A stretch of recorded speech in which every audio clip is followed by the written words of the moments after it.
Gak sedikit dari kita yang takut akan ketinggian. Dan rasa takut pada ketinggian ini itu normal terjadi pada manusia. Dan hal inilah yang disebut sebagai akrofobia.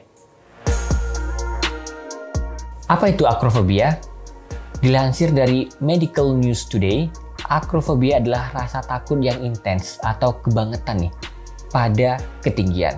Seorang penderita akrofobia biasanya mengalami serangan panik jika berada di atas ketinggian atau mikirin tentang tempat tinggi atau overthinking nih tentang tempat tinggi. Akrofobia bisa berbahaya. Mengapa? Karena penderitanya bisa mengalami serangan panik di tempat tinggi. Akibatnya, ia akan menjadi gelisah dan tidak bisa turun dari tempat tersebut dengan aman. Contohnya nih, penderita akrofobia akan menghindari tempat tinggi seperti atap atau takut melihat ke bawah saat naik tangga atau eskalator. Apa aja sih gejala dari akrofobia? Biasanya gejalanya setiap orang berbeda-beda. Mengutip dari Psycom, beberapa gejalanya seperti sesak napas, detak jantung gak teratur, ada yang berkeringat, mual, nangis, teriak, pusing, gemetar, hingga lemas.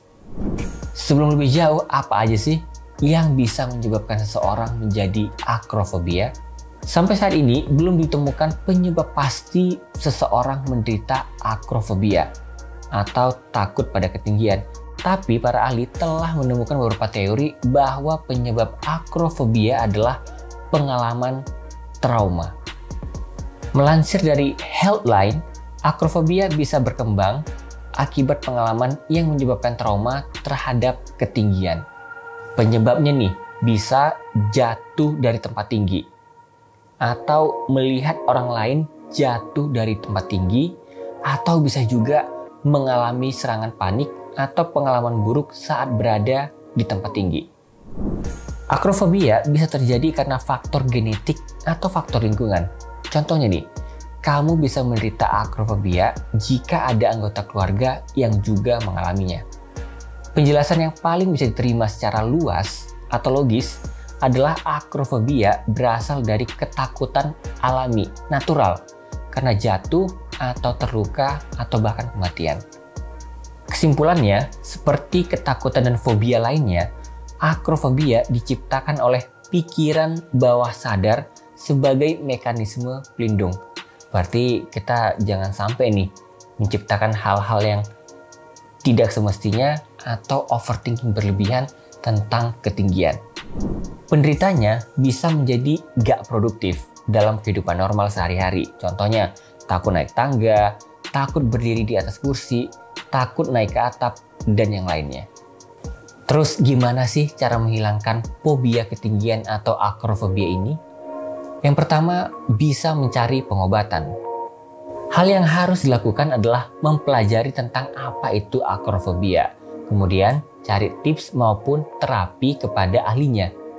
Bisa jadi seseorang berusaha mengobatinya sendiri dengan tenang dan merasa nyaman untuk mengurangi risikonya.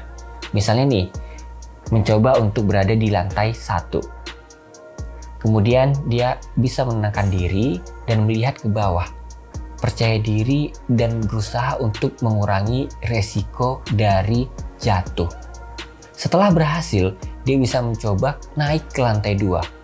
Setelah itu, dia bisa lebih percaya diri lagi, lebih tenang lagi, melihat ke bawah bahwa tidak semenakut atau seseram itu. Dan lama-lama akan terbiasa. Selanjutnya naik ke lantai 3 dan seterusnya. Yang kedua, dengan virtual reality atau VR. Metode VR pada beberapa tahun terakhir ini dimanfaatkan oleh beberapa ahli sebagai metode yang potensial untuk terapi berbagai macam fobia, termasuk fobia ketinggian atau akrofobia. VR ini dibuat agar pengidap fobia bisa memiliki pilihan rasa nyaman daripada yang dipikirkan oleh mereka.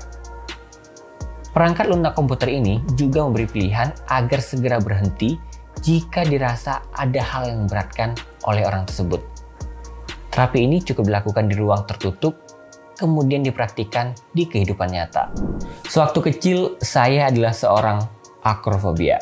Namun, beranjak dewasa, saya mencoba untuk meyakinkan diri saya bisa menghilangkan rasa takut ini. Yang saya lakukan adalah, saya sering berdiri di atas balkon, di tempat-tempat ketinggian, saya melihat ke bawah, dan saya meyakinkan diri saya tidak takut ketinggian. Dan syukurnya sekarang saya tidak takut rasa ketinggian lagi. Kalau saya bisa, teman-teman juga pasti bisa. Dan semoga tips tadi bisa bermanfaat buat teman-teman tidak menjadi akrofobia lagi. Selamat mencoba.